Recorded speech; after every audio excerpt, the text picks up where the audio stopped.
చిగురించబోతుంది. గొప్ప దినాలు నువ్వు చూడబోతున్నావు. నీ యేసుకు సమస్తము సాధ్యమే. గుడ్ మార్నింగ్ దేవుని ప్రియ కుమారుడా, గుడ్ మార్నింగ్ దేవుని ప్రియ కుమార్తె. Special good morning to you. గుడ్డి బర్తుమై. ఈ విషయం బైబిల్లో ఈ సన్నివేశాన్ని మనం అందరం కూడా ఎన్నో మార్లు చదివాం. గుడ్డి బర్తుమై తన గుడ్డివాడని తను ఎన్నడూ చూసి ఉండలేదని మనకు తెలుస్తుంది. చూడొక విషయం నేను చెప్పడానికి ఇష్టపడుతున్నాను. నువ్వెన్నడూ కూడా నీ జీవితంలో చూడలేని విషయాల్ని, నువ్వెన్నడూ కూడా నీ జీవితంలో నీ కళ్ళతో చూడలేని దృశ్యాల్ని నేను చెప్తున్నాను.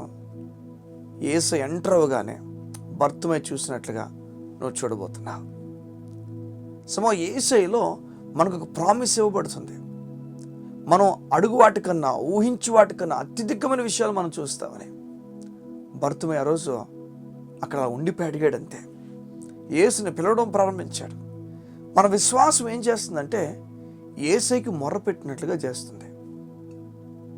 చూడండి, మన ప్రార్థనని చెప్తాం, మనం ప్రార్థించడం చెప్తాం. మన ప్రార్థన చూడండి, దేవుడు చాలా సమీపంగా ఉన్నాడు మనకు. దేవుడు మనం దూరంగా లేము. మన మొర్ర దేవుని సింహాసనంకు 100% చేరుతుంది సంగమా. మనం చాలాసార్లు ఏమనుకుంటామంటే నేను దేవునికి ప్రార్థన చేయడానికి అర్హుడిని కాదు. అర్హత దేని బట్టి వచ్చిందో మనకు అర్థం కావాలి. మనం బట్టి రాలే, సిలువ వల్ల మనకు అర్హత వచ్చింది. కనుక బర్తుమై ఎలా అయితే యేసుప్రభుని ఆపేశాడు ఆ రోజు, అలా మన స్వరం కూడా దేవుని సింహాసనం తాకుతుంది. మనం ప్రార్థన చేయగానే దేవుడు వింటాడు. నా ప్రార్థన దేవునికి చేరుతుందా? లేదు, నీ ప్రార్థన దేవునికి చేరుతుంది. నువ్వు ప్రార్థన చేయు, నీ చేతులు 5 రొట్టెలు 2 చేపలు 5,000 మంది పంచినట్లుగా దేవుడు సామర్థ్యం ఇస్తాడు. నువ్వు ప్రార్థన చేయు, ఏలియా కాకి ద్వారా ఆహారం పంపించినట్టు దేవుడికి ఆహారం పంపిస్తాడు. నువ్వు ప్రార్థన చేయు, మోషే నిలబడినప్పుడు ఎలా అయితే సముద్రం పాయలైందో దేవుడు నీకు కూడా పాయలు చేస్తాడు.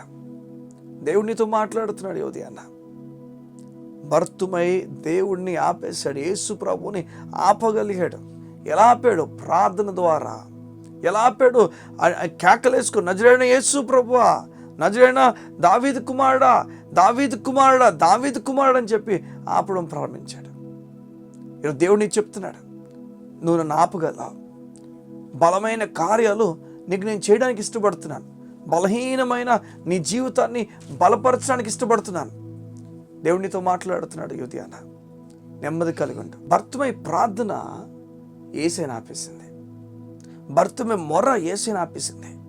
ఈరోజు నీ ప్రార్థన, నువ్వు దేవునికి ప్రార్థన చేస్తుండగా దేవుని బలమైన కార్యాలు నువ్వు చూడబోతున్నావు.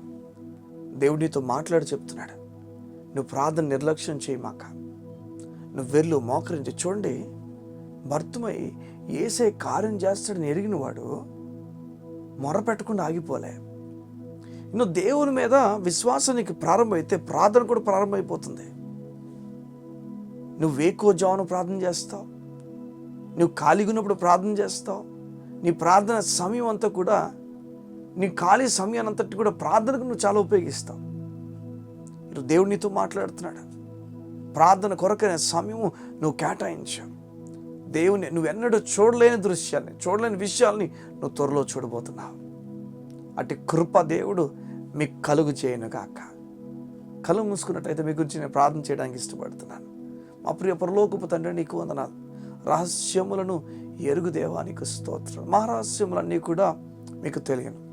మీరు మా కొరకు ఘనమైన కార్యాలు దాచి ఉంచారు. నీకు వందనాలు. ఆకు వాడక తన కాలం ముందు ఫలమిచ్చి చెట్టు వలె మమ్మల్ని ఉంచుతారని చెప్పారు. మా హృదయములో ఎటువంటి ఆందోళన, దిగులున్న, కంగారు పడతనమున్నా వాటన్నిటి నుంచి కూడా మమ్మల్ని విడిపించగల సామర్థ్యం కలిగిన దేవుడు, నీకు వందనాలు. మేము ఎక్కడో నిరాశపడి ఆగిపోకుండా మా దేవుడు మమ్మల్ని చూసుకొని ముందుకు తీసుకెళ్ళగల సామర్థ్యం కలిగిన వాడు. మేము దేనికి భయపడం. కొత్త విషయాలు నేను చూడబోతున్నాను, నా కళ్ళు నూతన విషయాలు చూడబోతున్న ధైర్యంను నీ బిడ్డలకి ఇవ్వండి. నీ కృపతో, నీ నీతితో నీ బిడ్డలు నడిపించమని కోరుతూ యేసు నామమున నూతన కార్యములు ఈ దినము చూచుదురాక నీ బిడ్డలు ఘనమైన నీ నామమున ఇది జరుగునుగాక అని ప్రార్థన చేస్తూ ముగిస్తున్నాం తండ్రి. ఆమేన్, ఆమేన్, ఆమేన్. దేవుడితో మాట్లాడుతున్నాడు. ఘనమైన కార్యాలు నేను చేస్తాను, నూతన కార్యాలతో నేను నడిపిస్తాను. నెమ్మది కలిగి ఉంటాం. నీ కళ్ళు ఎప్పుడు చూడలేని వింతైన కార్యం నీ కళ్ళు చూడబోతున్నాయి. God bless you. See you tomorrow.